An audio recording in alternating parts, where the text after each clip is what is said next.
how you express the brand, you should be changing, you should be testing it. There is no magic bullet, you don't know the answer. You have to be humble. How does someone end up as a CEO of the US arm of the Japanese teppanyaki restaurant chain? But we created this new position called a hospitality host. And it's really a greeter and brand ambassador in one. They welcome you. Have you been here before? Because people have been to Pepper Lunch, they don't want to wait behind the person who is going to take 5 minutes to figure it out, right? We're going to have Pepper Lunches all over with 49 coming to California, 120 coming across 8 states in the United States. The busiest stores in the world, in the United States, doing $2.5 to $3 million, are operating with a max of 8 employees on a shift. Our average is 5 to 6. Yeah. The most important thing we'll do after deciding to work together as franchisor and franchisee is real estate. And we treat it as a team sport. So was there a moment where you thought, okay, this is either going to be the greatest decision I've ever made, or maybe, something, is an interesting mistake? And that classmate said, hey, I need to find somebody, not only in the US, but somebody who understands franchising and all these things. Who do you know? And he said, I think you should meet Troy Hooper. I can't recall. I recently heard about this authentic retail podcast. Yeah, I know. It's called Retail, really. So good morning, Troy. Welcome to Retail Really podcast. We're excited to have you with us today. So glad to be here. Thanks for inviting me. Yeah, our pleasure.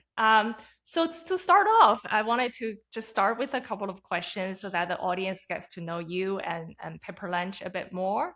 So the first question, how does someone end up as a CEO of the US arm of the Japanese teppanyaki restaurant chain? So was there a moment where you thought, okay, this is either going to be the greatest decision I've ever made, or maybe, something, is an interesting mistake? Have you ever thought about that? And how did you land up this role? Yeah, so actually, it's all relationships. I've built a community, and the answer is I met a gentleman. We had some conversations. We got to know each other a little bit. About 6 months later, he got an email from a former classmate in his business school and doing his MBA. And that classmate said, hey, I've just joined this private equity firm in Japan. I need to find somebody not only in the US, but somebody who understands franchising and all these things. Who do you know? And he said, I think you should meet Troy Hooper. And at the time I was consulting. So I've had a management and consulting practice for a long time. Yeah. And me and my team were consulting and supporting new growth development and turnarounds of brands and things like this. And so we thought it was a consulting conversation. He thought it was a consulting conversation. And we met here in Los Angeles, and 90 minutes later, he's like, we need you to join this group. So it took a few months. We did do some work ahead of time. But, to answer the second part of your question is, we saw very quickly the special value propositions that this brand offered. We think timeliness was a big deal with the rise of Asian culture and cuisine. Mm-hmm. We definitely saw the experiential fast casual piece of it being very unique and very cool. There's a long brand affinity. The brand at the time was 28 years old. We're 32 years old this year. And so there was a lot of brand awareness and affinity among the Asian population, among young backpacker travelers, among remote university people, and even the military. And so that was very interesting. And we knew that once we learned about it, we learned that the insane attention to quality and detail, that will always translate and be good. So we saw these value propositions that really set Pepper Lunch apart. And we knew that if we got involved, that we could really relaunch the brand, reconstitute the brand, modernize the brand in a lot of ways, and build it for the future. And that's what, fortunately, we've been able to do over the last almost 4 years. And the results are in the numbers. We've gone from 326 stores to 578 stores today. We'll end the year with over 600 stores worldwide. We'll have actually quadrupled the footprint in America over that period. We're doubling the footprint in the United States this year alone. Yeah. And so, and there's a big future runway for the brand. So I'm really excited about it. Right. What a story. Now you are the CEO of, obviously North American arm of this brand. I have to ask. I told you I lived in Japan, so I'm very familiar with this restaurant. It's actually one of the go-tos. So what do you actually order when you're at your one of your restaurants? What's the Italian Well, cooker go-to? You tell me yeah. yours, I'll tell you mine. I'm kind of funny in that I stick with one thing, but I tend to change it it seems like about once a year I pick a new Oh, thing. So I did beef pepper rice, jumbo beef pepper rice, add garlic, add onion, for well over a year, probably a year and a half or more. And then yeah. after about 2 years, I switched to our creamy shrimp pasta. It's Ah, incredible. It looks and seems like it would be a heavy dish. It's really, really light. Our cream sauce is very light, and but I do it no mushrooms. I don't eat mushrooms, so no fungus over here. But I've been doing that. But our LTO, it's our third LTO ever, our second one this year. Our yeah. current LTO is our garlic brisket pepper rice. And we had no Ah, idea Panda Express was going to come out with a brisket type product very similar to ours, okay. and they beat us to the punch by about a month. We didn't even know that was going to happen, but our garlic brisket has been our most successful LTO in the United States ever, Oh, and it's rivaling a top 2 or 3 LTO in the world right now as percentage of sales. So that I eat because it's limited. It's going to go away in end of September, and so as right. long as it's here, I'm eating that. But yeah, I've got to find a new dish. So it's been Yeah. cheesy pasta for a long time. Now it's garlic brisket for the LTO. I don't know what's next. We have a couple new dishes coming out in the fall that Yeah. we're adding to the menu. So it might be one of those actually. Great.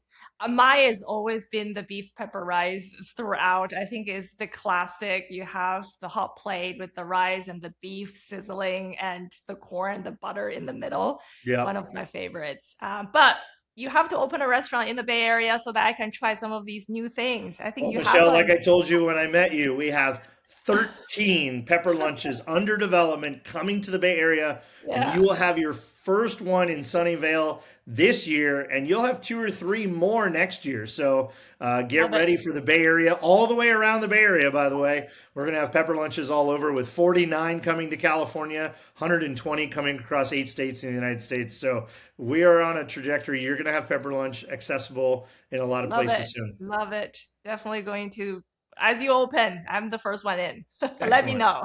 You're invited. Yeah. So, getting back to, stepping into the CEO shoe, and you probably have watched countless international brands trying to enter the US market. Some make it, a lot of don't. So what did you know at the very beginning that you need to get it right? And what are some of the things that you were nervous about when you first introduced this brand into the US market? Yeah, one of the major things was for me, it was very sensitive, still is today, Hmm. is to maintain the authenticity of the brand, to Yeah. not Americanize the brand. That was Hmm. really, really important. And that was a pressure that the Asian leadership originally had felt they needed to think about. And Yeah. they started doing things that were going down that road. And I said, no, no, no, no. This brand has 27 years, 28 years of history. It knows what it is, it knows why it is what it is. We just have to educate the market. When the market Hmm. comes to try Pepper Lunch, it Yeah. falls in love with Pepper Lunch. And that's just true. We have a tremendous follow on visit rate Yeah. for first time trial and frequency. And so, it was really to avoid the idea of trying to meet the market. We need to bring the market to us rather than go to it in many, many ways. And most of that is around messaging and presentation. And we are constantly looking at that and editing that and thinking about that and asking the consumer. We ask every single guest who comes to a pepper lunch Right. questions. We survey Hmm. every one of them. And we're always going back to them and asking them deeper and deeper questions and trying to understand based on, well, if you come 5 times a month or you come once in 5 months, what are those decisions? Why is that? And what should we do differently? So that was one. The other one was sort of to avoid the mistakes that have been done by many brands trying to come to the Hmm. U.S. From outside the country, and that is to apply to avoid applying the business sensibilities, the practices, the way that business is conducted in Japan, Singapore, and the American system of restaurants, leasing, franchising, supply chain is different in a lot of ways. And trying to apply these other practices and systems has really been the challenge that I've seen with a lot of brands. Look, Pepper Lunch Corporate, the ownership that founded Pepper Lunch before our private equity firm bought them in 2020, actually opened 6 or 8 corporate stores in the United States and tried to run them from Japan. Wow. If you do 3 or 4 in New York City and a couple here and a couple, some classic mistakes around establishing a brand in a market, things like this. So we just had done it before. We've done it many times. Yeah. We kind of knew the playbook. We took the truths about Pepper Lunch and kept them whole and authentic. And then we just started, doing a lot of work to use the customers that already know Pepper Lunch, like yourself, and say, look, we're coming to town. When we come to your neighborhood, Michelle, you're likely going to come the first time with your family, but I bet you come another 2 or 3 times with colleagues and neighbors and friends of your kids and things like this. You have this sort of affinity that I want to show you this unique thing you've never experienced. And that is a unique opportunity for Pepper Lunch for us to utilize the core customer base to expand the awareness and bring new folks in. Yeah. Sounds good. And obviously, I think adapting a concept in a new market is one of those things that sounds straightforward, but then I'm sure you're run into some hiccups and the reality and the plan, look differently. So is it the brand messaging or the branding that the way that you introduce that to the market that makes a difference? Yeah. The core essence, the core message, the core brand promise stays, right? Mm-hmm. And then you adapt it around where you are. And I mean to the micro trade area, right? The hyper local as well. So you got to be 100,000 feet and you got to be 1 foot off the ground at the same time. The real answer is, well, we made some physical changes. We had to come up with a prototype in the United States for the inline 17 to 1900 square foot strip mall, which is not common in Asia. So we took some inspiration from a couple restaurant type models, some street front models in Asia, both Japan and Singapore, et cetera. And then we had to create what would be the American expression of that. And one of those was that Americans tend to eat in groups of 3 or 4 much more than you do in Asia. In Asia, it's a much more in motion, 1-2 people at a time. And so our average people per check is much higher in the United States. And when we are heating our food, 1 plate at a time, we serve every plate 1 plate at a time.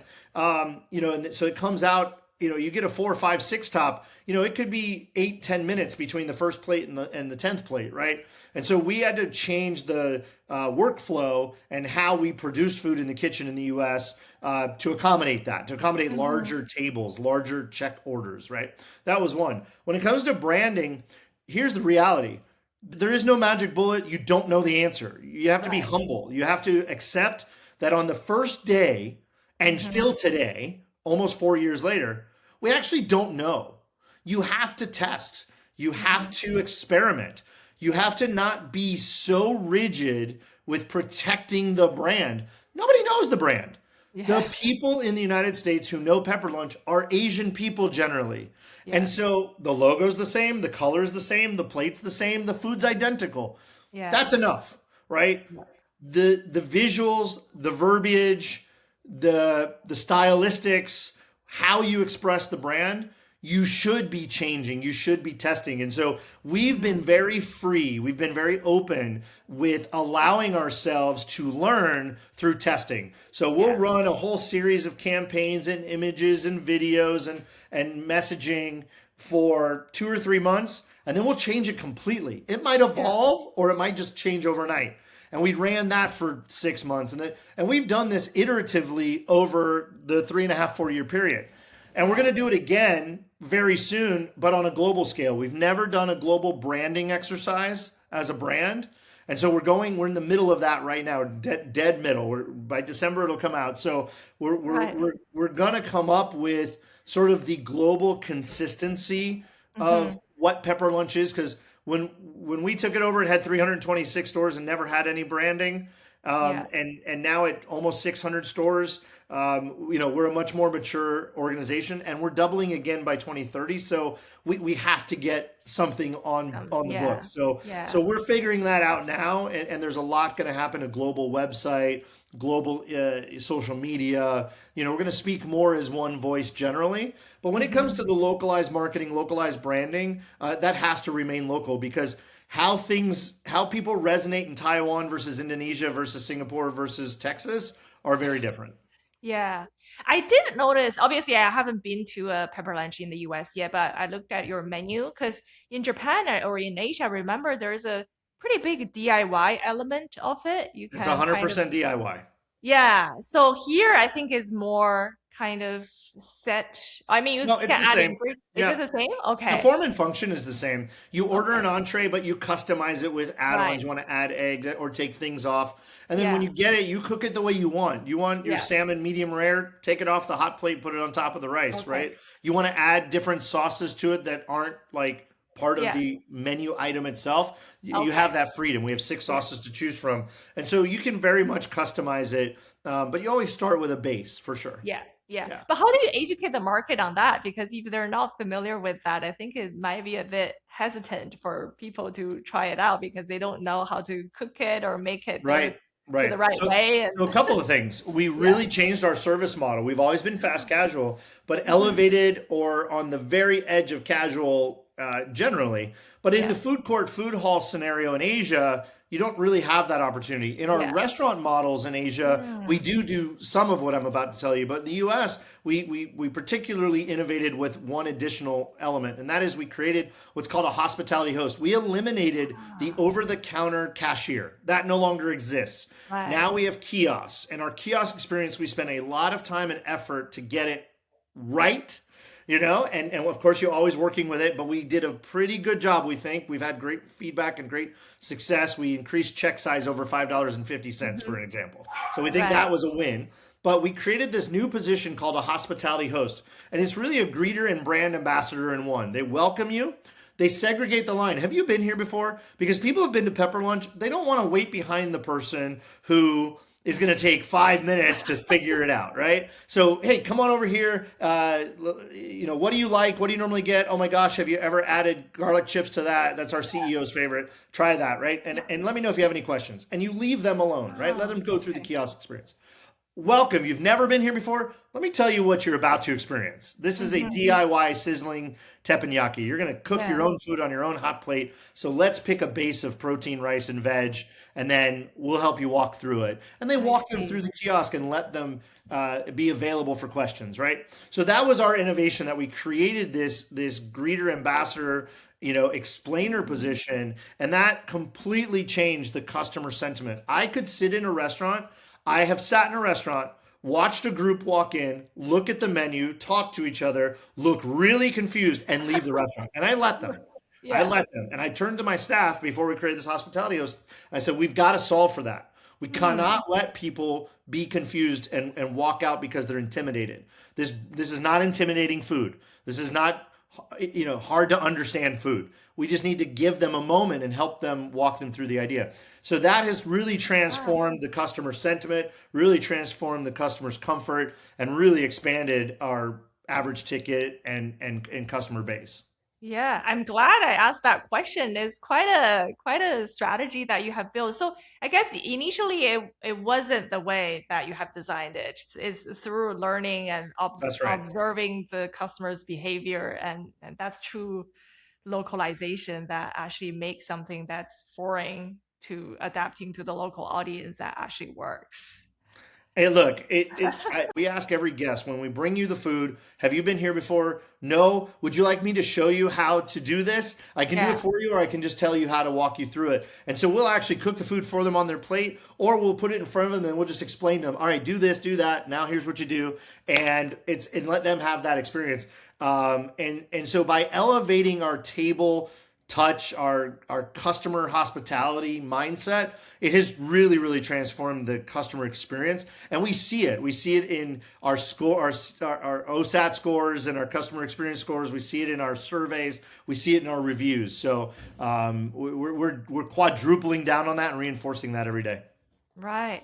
Wow, that's great. Like, audience out there, if you ever wanted to kind of fix similar issues, this is your solution. I think every fast casual brand should do it. Yeah, it's rare to see this in a fast casual chain because you order at the kiosk at the counter and then they just leave you to it, and they don't speak to you ever again, like until you just clean up the table yourself and then walk Yeah. out the door. Yeah. Yeah. Well, and they don't even say goodbye to you. Which is the other half of that is by having somebody up front, they can also thank you for your business and Oh, welcome you wow. back next That's time and really have a good some day. Right? Yeah. Japanese hospitality right there. Say we welcome everybody. Right. Okay. So obviously, I think the initial strategy is to open at locations where there's a familiar audience, right? Your Asian Americans, people have been to Asian countries and probably tried pepper lunch in the past, and they can bring their families and friends and to experience it. But at some point, the expansion, like if you're doubling, tripling the number of locations, you have to hit locations where there's probably unfamiliar audience at large. So how do you think about making that leap, and what changes in terms of how you pick locations in those territories, and then what is the storytelling? Is there anything that you need to change? 3 miles at a time. So, Okay. our most successful new market launches have been in established Asian second gen plaza, right? With great cohort.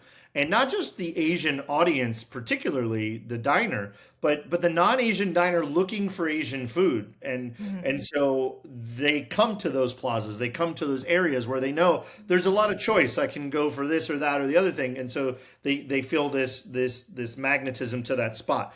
So that's absolutely our best case scenario. And then Right. for us, it's sort of concentric growth. You establish in that place where you have that built-in audience, and then you start stretching slowly out from that centralized base. So you go 3 to 5 miles this way and 3 to 5 miles that way, and you get established. Now you have this connectivity of 3 stores within 5 miles of each other that can share some of that audience and expand that audience. And it's just concentric growth out from the center. That is the best way for sure. And for us, we're very, very sensitive. We do. I tell our franchisee prospects when we're getting involved with each other, the most important thing we'll do after deciding to work together as franchisor and franchisee is real estate, and we treat it as a team sport. We rely on big pieces of technology, right? Yeah. We rely on data. We rely on that franchisee's in-market experience. We rely on the best real estate brokers in that market in the restaurant space. We rely on our knowledge and experience of building thousands of restaurants as executives and leaders and professionals in the business. And we look at what other brands are doing, who our cohort and co-tenancy best partners are, and how are they performing in these markets, in these trade areas, in these micro market areas. So it's a big process. It's a big team sport effort, and we don't rush it, and we take serious consideration. And I will tell you that we say no 3 to 1, maybe. For every 4 sites that are proposed, we say no to 3 out of the 4 probably, because that initial success is very, very important to establish the brand and establish that franchisee's confidence, and to then see further growth after that. Right. And let's get into the franchisee kind of relationship a little bit. So obviously, if you're asking someone to bet on a brand that most Americans probably haven't really heard of, how do you kind of compete with the Chick-fil-A's and the Wingstops for the attention, and for the investment of a very good operator that you would rely on? Well, most of our franchisees have experienced Pepper Lunch before they became a franchisee. You start with your customers. Your best customers that are interested in this space. Now, we have a very strict criteria. You have to be existing or previous multi-unit and or multi-brand restaurateur. So not just anybody, right? But and we have a minimum of a 5-unit commitment with all the fees up Oh, front, and you have to build okay. 5 stores in 3 years. So we're not Right. messing around. We want serious operators with serious ability, Mm-hmm. but those people exist within your customer base. And so most of our franchisees had experienced Pepper Lunch and had an affinity and a love for it. And they just happened to hear through a variety of ways of us making it known Sure. that we were making franchising available. So that's number one. Okay. There's a personal relationship there that they Mm, feel an affinity and a loyalty and a love for the brand. That's helpful. You just can't knock that. So we start with that generally. But if you haven't heard about the brand, the reality is as we've marketed the franchise opportunity, as we've expanded the brand's awareness in a lot of different ways over the last 3-4 years, if you're an operator and you look at this brand, you'll do what me and my team did, which is, oh wow, this is different. This makes mm-hmm. sense, right?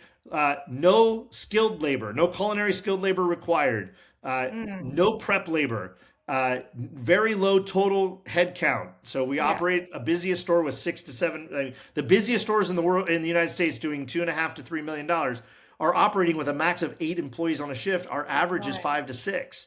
Mm-hmm. Um, the simplicity of not cooking the food. We're assembling food on a plate, and the guest is cooking it, right? Right. The proven track record of a 32-year-old brand that has really, really high brand affinity scores. Customers really, really love this brand.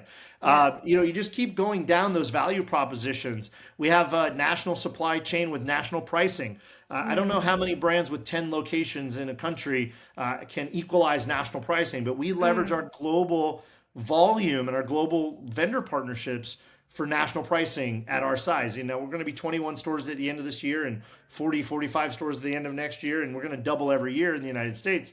mm-hmm. But we've been able to take experience and relationships and global leverage to put our franchisees in a more advantageous position. And then leadership is a part of that as well, right? Yeah. Experienced leadership that is committed and has staying power, but also has the experience of having done this before, gives Yeah. comfort to an investor as well. Yeah. Sounds good. And is there, other than kind of like the financial backing, the experience, is there any kind of like the personal quality that you're looking for that has to work for this brand, or is it like purely maybe based on the optics and the numbers and No, the there's a credibility? mindset, right? Yeah. It's a relationship. Look, we're going to Mm, spend a lot of time together. We're yeah. unique. We're a very, very hands-on franchisor. We Yeah. speak to every franchisee every week, some every 2 weeks, most of Mhm. them every week. And we talk about real estate, we talk about construction, we talk about marketing, we talk about technology, we talk about training, we talk about ongoing reinforcement of training, we Yeah. talk about our promotions and LTOs and product innovation, we talk about pricing pressures, we talk about sales. We talk with every franchisee every week as a team, and Hmm. and so we have to have a good relationship. We have to have Right. the buy-in. You have to have trust in us, and we have to have trust in you.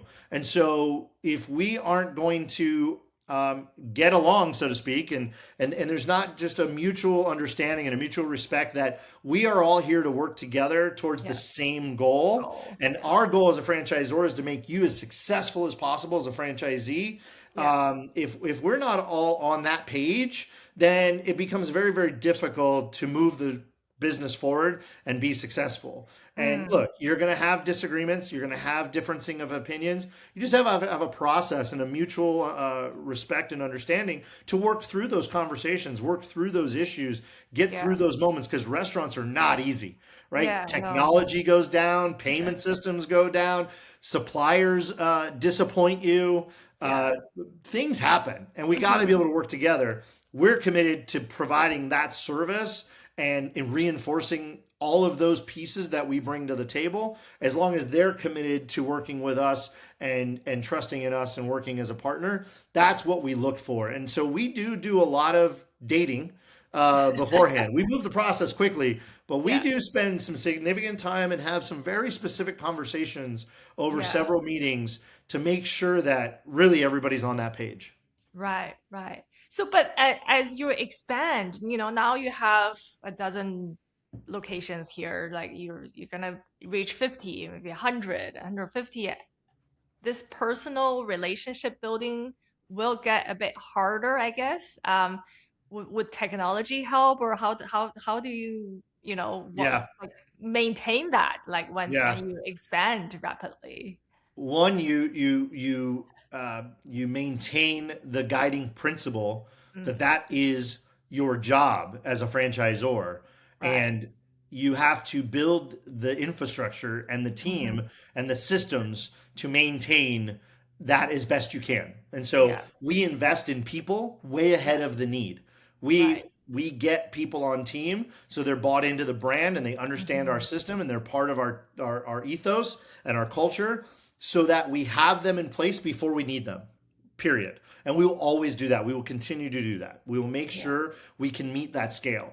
But yes, technology is a part of that. We use a system called Franchise Systems AI. We're launching it with our franchisees here very soon. We've been using it at the brand level for a long time. But this is a system that allows our entire team on the franchisor side to live in one operating environment and to share information and have visibility and accountability internally. We're going to be turning our franchisees onto that soon, where we then can deliver to them a much more seamless communication stream, maintain their documents, maintain their assets, monitor their performance, share more insights with them, have them pull a lot more insights themselves on their own, and have them have the access to us that's not only by Zoom or email or Slack channel, et cetera, right? Kind of take it into one place where we all live together. And ironically, that system's also going to allow the multi-unit franchisee to manage their system, manage their teams, manage their stores in their own ecosystem environment as well. And so, yes, technology is a piece of it, but at the end of the day, it's a commitment, it's an investment, and it's a mindset. Yeah. Yeah. And then let's get into the technology a little bit, because there's something that I genuinely interested about your situation is that most of the established restaurant brands are dealing with century-old technology stack, right? And you kind of have a blank canvas you can draw on. I don't know if you're mandated with a lot of the international systems that you have to use, or do you essentially, build your own, which is more, get the opportunity to deploy new technology and be more future-proof, I guess. I'll begin with the end in mind. We are exporting the technology stack to the rest of the world, not the other way around, for the most part. Yes. So good news, bad news. Great opportunity to have a blank canvas. Yeah. Have you ever implemented 19 SaaS and service products at the same time? Nightmare, right? Not ideal. Not what you want to be able to do. But we had no tech stack on a global scale. We were grown by the master franchise model, which means master franchisees stood up their own countries, their own infrastructure and systems, and their own tech stack, which is a nightmare because we have 26 point of sales in the world.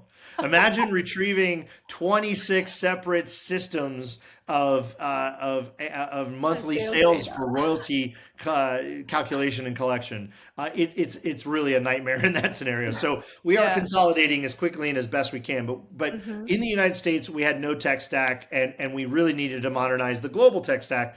And so we've been working globally as a team to implement and do that as best we can where it makes sense and as quickly as we can. But it's not easy. And look, things fall by the wayside. If you're an established brand and you bring in one new or one replacement technology, the amount of effort and work and struggle to get implementation, adoption, and usage, forget optimized usage or optimization of the platform within your ecosystem, but just getting people to use the damn thing and start to use it and understand the value of it. Imagine doing that 17 to 19 times at once.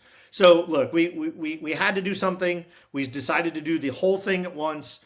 And now it is our job to continuously reinforce, educate, support. Our vendor partners have been phenomenal. They are Yeah. taking the lead. They are working with our franchisees closely. Yeah. They're making all kinds of concessions and support and and functionality expansion and integration involvement in a way that really is kind of unprecedented, certainly at this scale. But boy, not easy, but a very, very important task to have taken on. This brand needed to jump into the 2026. We needed to start building for 26 in 23, and now we're building for 2030 in 26. And you sort of always need to be looking that 3, 4, 5 years out and having a sense of where things are going and what you're going to need and how things are going to change. Yeah. And then one more question I wanted to ask is kind of like as you expand, as you establish yourself, I think when you first analyze either a site or, in an area that you wanted to kind of, expand into, there is a sharp understanding of what that location it looks like, what the benchmarks that you expected to see in terms of sales, what the potentials are. But as your network grows and also your franchisees operate, like you said, 5 committed locations, but then they might expand to 20 and 30 and 50. I think From your both, lips, I mean, thank you very much. I hope so. yeah. And then I think both sides tend to kind of lose that granular visibility. So if the franchisee stretched across multiple stores, and then your original assessment of a site probably is many years old. The community have changed. There's probably the neighborhood has changed. So how do you maintain that clarity at the network level? And then how do you see technology maybe play a role in keeping both sides more aligned as, you both are growing very rapidly? Because I that's where I see the technology having a lot of potential. Yeah. The work is never done. You've never figured it out. You don't know. Right. And you have to question yourself every day. On the real estate side, particularly, we just went through, after 3 years, we just went through a look back study because we had opened just enough stores to really say, okay, how'd we do? Were we right? Did we make some of the right assumptions? And those stores that we didn't make those assumptions, those assumptions didn't work out. Why? And so you have to do that. You have to do it for every single store. And before you build the next store, you have to look at the last store and you have to start to segment. As you get bigger, you can start to segment those nuances about the types of locations you've picked. Whether it's, it's everything. Look, we have 362 benchmarks we measure against. Wow. 22 of them matter, right? The other ones are information. But the ones that really move the needle are really going to make a difference. About 22 of them we really track. So we always look back. Now, we did that after 3 years because we had to wait to get stores open. They had to get ramped up. We had to see the trend, right? And see seasonality and all these kinds of things. Now we do that all the time. Like we are looking back every store. We are tracking every store. And so to your point, technology, the answer is AI. The answer is all the data's there. We have access to the data. Now we have to make sense of that data and try to make decisions on what that behavior is showing us. It's still not easy, but you've got to constantly ask the questions. And then as you get more data, you got to keep asking the same questions and going back and saying, hey, I got an answer once, but what's that answer today and how has it changed? And then you got to say why. And AI is really, really helpful at causation and correlation, right? Yeah. And so we're really leaning into that in every aspect of the business. And so we have a lot of tools. We use Momos to aggregate all of our global sentiment, mentions, reviews, surveys as well. We parse those into different inputs and different reactions. We listen to every word. We're tracking keywords. We do all kinds of anecdotal and direct and indirect observation. But yeah, we're tracking it. It's a full-time job. I mean, for several people, right? And we don't have analysts. Like we're not Inspire, Yum, some of these big brands where we can have a team of analysts, look on the real estate team, a team of analysts on the marketing team, a team of analysts on the operations team. So we have to do that the best we can with what we have. But absolutely, technology is making it much, much more digestible and much more micro available. But most importantly, it's allowing us to not be siloed in those inputs, not look at menu mix and then look at the foot traffic and then look at marketing, engagement, and then we can actually aggregate that, and then we share those insights with our franchisees. We just sent out our very first sort of report card, overview, how'd you do last month, sentiment, aggregation report to our franchisees in the last few days. And so we'll get input from them. We'll get their thoughts on it. We'll talk about the areas of opportunity. We'll talk about the things that are going well and improving. And, it's really about visibility. And so, yes, lots of tools. And then how you take that data and make it visible is really, really important. Yeah. What about some of the kind of the external factors and kind of signals that are constantly changing around a specific location? So when you first open a restaurant in this plaza, but maybe the composition of all the stores and the audience might have changed 3 years down the line. And then if your franchisee is operating 20 locations, not possibly the owner is, knowledgeable about what's happening around each of the stores. Do you think when you are kind of looking at benchmarking and performance and accessing the potential of a particular site, some of these external signals or factors that will help you to kind of explain why sales are up or down, or how do you maybe improve your marketing strategy in specific areas and that kind of, as soon as you think you know the answer, it changes. Right, exactly, right? So, when you were the hot thing in the plaza and your sales were here, but then 4 other hot things have opened in the plaza in the last 6 months, and all of a sudden your sales are way down, and you've done nothing. As a matter of fact, your customer sentiment, your reviews, everything has gone up. You've improved everything. You've optimized everything. But wait a minute, your sales are down? Well, you have to accept that the external factors will draw. And so, okay, you need to get louder. You need to get more aggressive. You need to give up some profit to get purchase, right? It's better to have gross sales, with a little bit of profit than have low sales and no profit, right? And so it's constant. And it is on a store by store, market by market, and those factors are constant. And when you're in high growth major markets like we are, it's a roller coaster, and you have to have some forgiveness for that. You have to have some understanding around that, but you also have to be thinking about and having tools in your toolbox to address it, to deal with it, to manage against it. And so proactive, in time, and reactive all at the same time. Right. Great. Yeah, I think that concludes most of my questions. It's been a great conversation, but I do have one last kind of future-looking question for you. So, what does Pepper Lunch in the US look like in 5 years if everything goes right? Everything goes right, we will have sold about 500 stores. And in 5 years, we will have 350 or so open. Somewhere between 300 and 400 open, and somewhere between 500 and 600 sold and in development. That is the 2030 plan. And so it's a lot, but it's really about ramp up, right? We've built the foundation, we've built the infrastructure, we have a plan, we have visibility, and we know what that looks like and what needs to happen to support that ecosystem. And now it's just about execution. And so we're right at that moment of proving. We're right at that moment of taking those learnings and applying them aggressively and quickly, and putting ourselves in a position that we can hit that hockey stick moment. And then once you hit that hockey stick moment, it's just about repetition. Keep doing it. Yeah. Great. Sounds like you have a good plan, but like you said, it changes every day. So, so hopefully, good luck with everything, and definitely let me know when there are restaurants in the Bay Area. Absolutely, Michelle. You'll get the VIP invite. And absolutely. Thanks so much for having me on. Thank you Great so to talk much, with you. Joey, for your time. Yeah, great to have you. Thank you. Bye-bye. Bye.